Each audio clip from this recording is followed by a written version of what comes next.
dia, senhores. Desculpe pelo meu atraso, mas eu já sabia que o Rodrigo Cardoso Miranda iniciaria, porque, sem comunicar à mesa, nós, eu e o Rodrigo, invertemos a apresentação. E por que o fizemos? Porque o Rodrigo ele está vivendo a questão do conceito de insumos, da tomada de crédito na Câmara Superior, e, por ocasião desse julgado da Jari, eu estava lá assistindo o julgamento e falando, pô, Rodrigo, acho muito melhor você, que está vivendo a jurisprudência, falar sobre esse assunto, e eu vou falar um pouquinho sobre a tributação monofásica, que é um pouco mais concentrado, como é de ser, da razão desse próprio tributo. Mas o que o Rodrigo falou ao final, eu acho que é o fundamental. Eu vejo muitas empresas perdendo processos no CARF porque não provam o conceito de insumo. Não fazem a relação daquele dispêndio, daquele gasto com a atividade de produção ou de prestação de serviço. E como fazê-lo? A contabilidade é uma bela ferramenta, mas laudos da engenharia ou da área técnica da empresa, ainda que produzido internamente, explicando o modo da produção ou da realização do serviço, é que daria o norte, é que possibilita o norte para o julgador, porque o julgador ele não conhece todos os segmentos de atividade. E eu vou aqui, porque eu acho importante, citar um exemplo que eu vivi, que é um fato concreto. Se você não cria o texto e o contexto, não se chega a lugar algum. Eu digo porque, participando de uma due diligence, eu estava pelo comprador, e o vendedor, como iria haver uma troca de ações, ele estava auditando também o comprador, auditoria cruzada, e a auditoria apontou quatro itens de tomada indevida de crédito de PIS/COFINS. Consumo de refrigerante e cerveja, de bolos, numa das plantas fabris da empresa, e com o qual prontamente eu concordei, embora especialmente em relação à cerveja, eu acho um produto essencial, não dá para dar direito ao crédito do PIS e da COFINS, mas os outros dois produtos eu fiquei encafifado, porque o gasto era relevante, e era na planta de louças sanitárias. Muito consumo de preservativo e absorvente. E depois da cerveja, então, imaginei eu, deve ser um rendezvous. Mas, como o gasto era relevante, vamos ligar para quem? Para o engenheiro de produção da planta.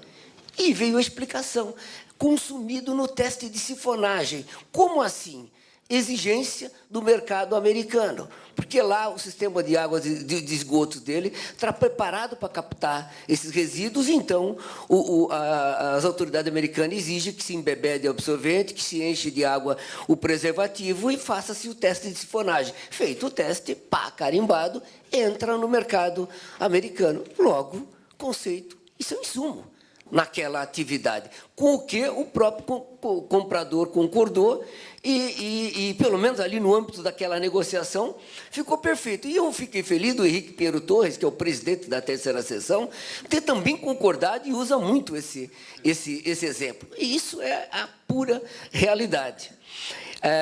Eu sou da corrente um pouco mais moderada.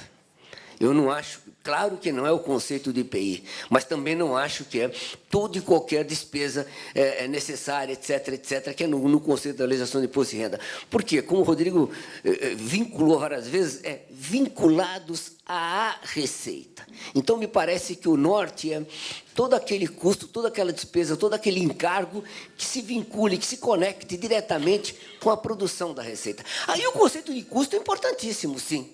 Não tem a menor dúvida. Mas, indo e tomando de empréstimo o que o Minatel colocou, com muita felicidade, inclusive os custos da comercialização.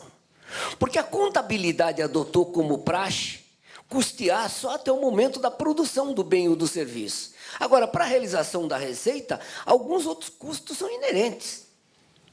Então, quer me parecer que, talvez, essa evolução do conceito da Câmara Superior deva chegar a esse ponto, não parar na produção, também aquelas despesas, aqueles custos necessários para a realização da receita. Admitamos, por exemplo, aquele que só venda mediante representantes. A comissão paga ao representante. Sem a atividade desse representante, eu não tenho a realização da receita. Então, quer me parecer que seja isso.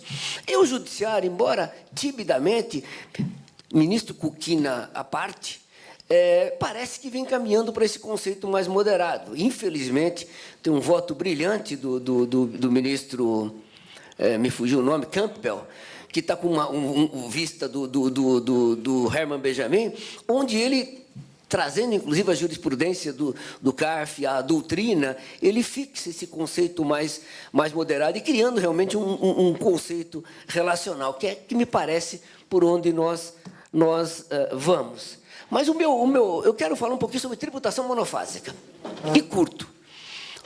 A Constituição diz que compete exclusivamente à União instituir contribuições sociais e diz que a lei definirá as hipóteses em que a contribuição incidirão uma única vez.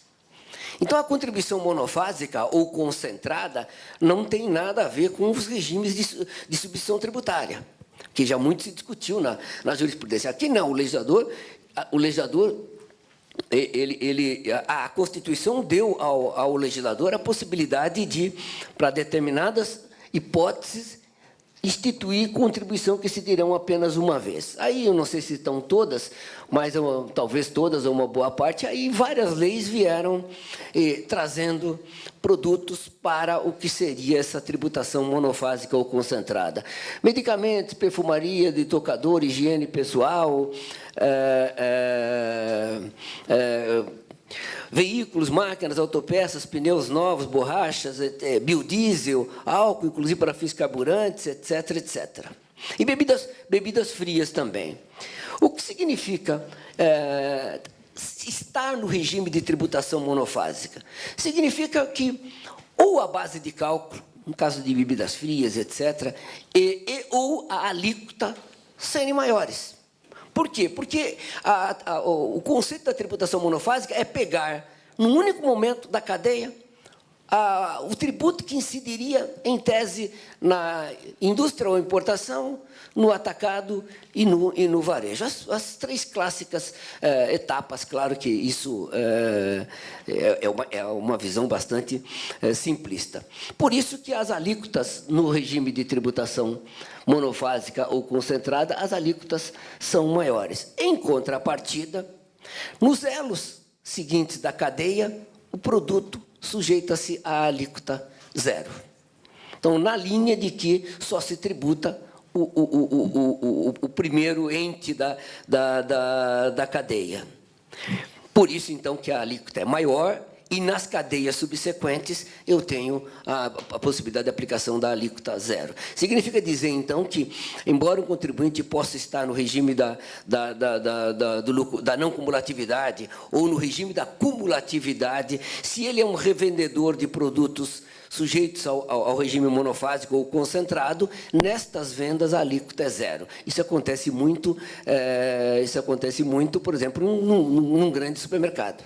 Ele tem produto sujeito à não cumulatividade, produtos sujeito à tributação monofásica e, eventualmente, N itens de produtos isentos da cesta básica, etc., etc. Ele tem uma miscelânea de produtos que o obriga a fazer um controle bastante concentrado. Agora, qual é a característica da tributação monofásica? Aquele que foi eleito como o contribuinte do regime monofásico, o importador ou o fabricante, ele é um sujeito que está na não cumulatividade. Tanto que ele desconta créditos, tais quais os aqui descritos pelo Rodrigo, para a produção de seu bem sujeito ao regime da tributação monofásica. Então, tanto o fabricante quanto o importador. Isso é importante ter em mente. Não é embora tribute-se no início da cadeia concentradamente, o contribuinte, regra geral, ele está, claro, ele pode estar no lucro presumido, e, portanto, está na cumulatividade. Regra geral, ele está no regime da não cumulatividade. Agora, tanto isso é verdade, e é importante que a lei diz que aquele que está no elo da cadeia atacadista ou varejista, como o produto que ele recebeu é um produto de alíquota zero e na revenda a alíquota será zero, ele não pode descontar créditos, embora haja pensamentos diversos. Aí vamos mostrar a quanto anda a jurisprudência. Mas em relação aos demais custos, aos demais insumos que se sujeitaram ao PIS e à COFINS, necessários para a alavancagem da sua cadeia de atacado ou de varejo, aí sim ele pode descontar créditos. Num primeiro momento, não se percebeu esse direito ao crédito. Esse direito ao crédito ele nascia da interpretação de que o atacadista ou varejista, embora atacando ou varejando um produto monofásico, ele estava na não cumulatividade.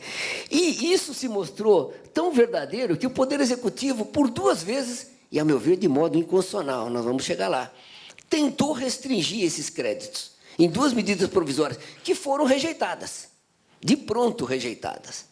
Então, todo aquele que está todo aquele que seja um revendedor ou um atacadista ou um varejista de um produto monofásico, por exemplo, um distribuidor de medicamentos ou uma grande loja de rede de varejos de produtos tocador de medicamentos e cosméticos, ele pode, sim, descontar créditos dos demais insumos que ele usa ou despesas para a revenda daquele produto.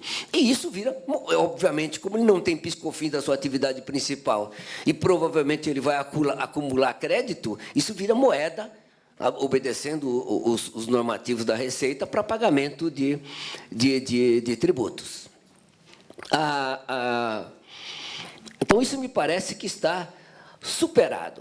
Aquela tese que se defendia quanto à possibilidade de descontar o crédito do próprio produto sujeito ao regime monofásico na cadeia da distribuição ou do varejo, foi para o CARF e foi, sobretudo, para o Judiciário, e o que se vê das diversas decisões do CARF e, sobretudo, do STJ, assentado a impossibilidade da tomada de créditos. Eu não vou aqui comentar uma por uma, porque basta vocês lerem as decisões, e mesmo no âmbito do STJ, está muito claro quanto a isso.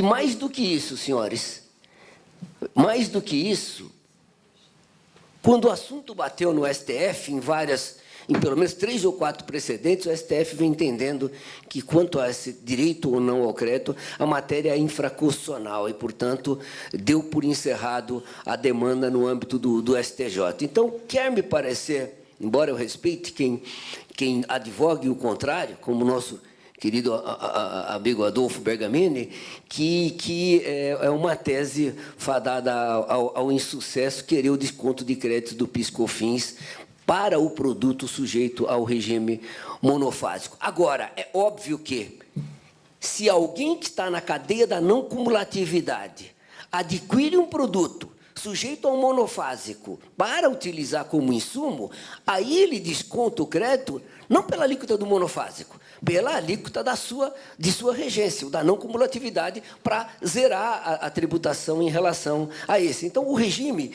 quando eu estou interpondo um regime monofásico com regime não cumulativo, ele é harmônico.